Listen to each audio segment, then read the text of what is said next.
Dr. David Clark. Well, Mr. Speaker, John Key has lost his new car smell. We heard today a very lacklustre performance in the House. That man is no longer the energetic Prime Minister he was when he was first elected. His responses to questions today revealed that he is tired. He's part of a tired, arrogant, third-term government that has lost its way, that has no new ideas other than bailing out their corporate mates. They'll be putting the armour all on, don't get me wrong.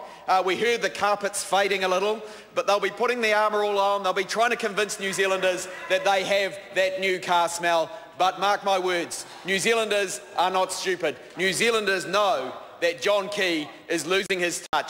He's losing his grip. He's tired, and the arrogance that is creeping into his government is being seen by all New Zealanders for what it is. And what we want to talk about here, of course, is the lemon that taxpayers are being asked to suck in the Sky City deal. 97% of New Zealanders who responded to the Campbell Live poll last night were very clear that they don't think they want to suck the lemon that John Key is asking them to suck for this deal for Sky City to bail him out of the political hole that he has built for himself. So New Zealanders will be asking themselves two questions today. They'll be asking themselves, why did John Key and why did Stephen Joyce insist that this convention centre would be built at no cost to taxpayers? Why did they say that before the election? Why did they say that? And why are they now refusing to promise that that is true? Those are the two questions they will be asking. Andrew Little asked John Key today in the House. He said, does the Prime Minister stand by his promise to New Zealanders that the construction of the new convention centre will not cost taxpayers or ratepayers a cent? That's a direct quote from the Prime Minister. The construction of the new convention centre will not cost taxpayers or ratepayers a cent. And John Key shuffled around. He refused to stand by that promise. He tried to pretend that was a promise about some other kind of convention centre, somewhere else, some mysterious convention centre that John Key had not talked about before the election. No, he might not stand by that promise. He's talking about a different convention centre that might actually cost the taxpayer money. He's refusing to rule out some money going into it. And Stephen Joyce, in July 2013, said, and I quote, "Under the final agreement, and consistent with the heads of agreement signed in May, Sky City will meet the full project costs of the convention centre." I asked Stephen Joyce if he understood that to be the strictly legal understanding of full costs or the pretty legal understanding of full costs for the convention centre. He shuffled his feet also. He looked tired, but he was arrogant enough to stand there and try and pretend that that is not what he had meant at the time. New Zealanders are seeing through it. They do not want to suck that lemon that John Key is asking them to suck. 97% of New Zealanders said they do not want to suck that lemon that John Key, in his fading, carpeted, armour-alled car, is trying to sell them as something to suck on. Well, today the Labour Party launched an online petition to get a clear message to John Key to say we don't want this taxpayer bailout to go ahead. It has had a rapid take-up, and anybody watching at home or listening on the wireless might like to have a look, if they can get broadband in their area, I might add. They might like to have a look and see if they can sign that petition and make sure that they also send a clear message to the government that the taxpayer is not responsible for bailing John Key out of the political hot water he has put himself into. It is not responsible for pulling the Minister Stephen Joyce off the barrel he's put himself over. It is not the taxpayers' responsibility to cover up for their political gaffes, for the way that they told taxpayers that things would be free before the election and from which they are creeping away now.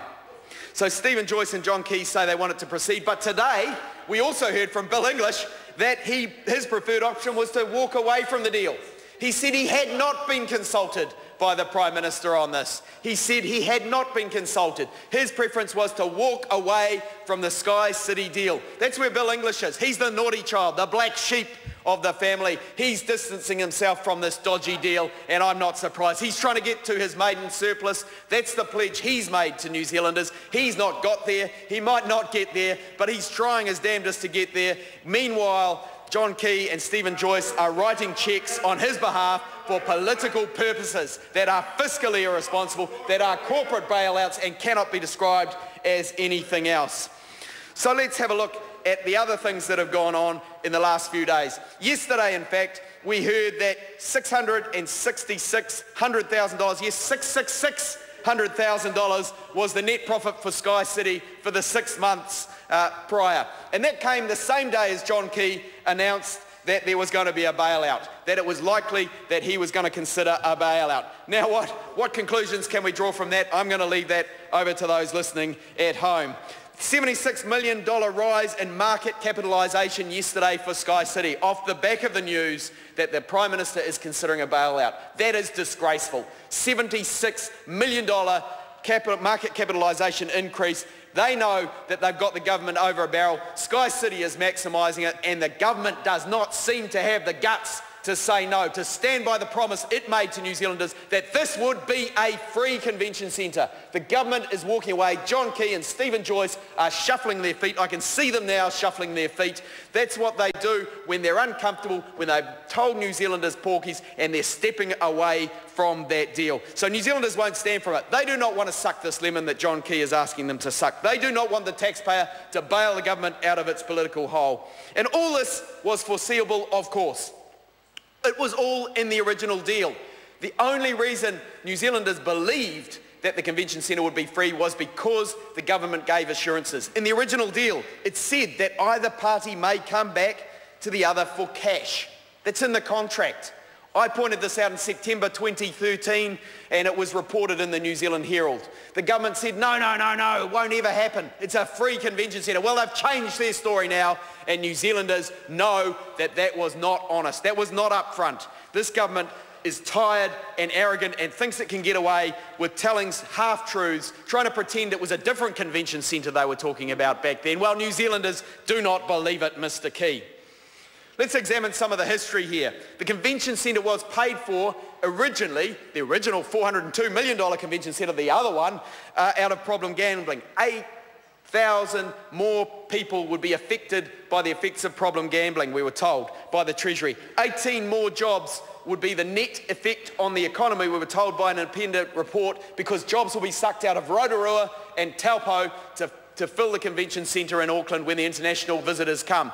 So I don't know what the MPs in Taupo and Rotorua are saying, but I bet they're not happy that the Prime Minister is favouring an Auckland Convention Centre at great cost to the taxpayer, now we are hearing, at the expense of their electorates as well. It goes from bad to worse. But this is a deal the government put itself over, Mr. Speaker. The Auditor General said that this deal was neither transparent nor even-handed. Neither transparent nor even-handed. It doesn't get much stronger from the Auditor General. That was in response to things like the Prime Minister meeting behind closed doors with Sky City's executives, giving Sky City information that other bidders did not have. This was not a transparent deal. And once it was underway, once that had been pointed out, the political imperative came from the National Party that had the arrogance to suggest that. They said, get the deal done. Get the deal done before the election.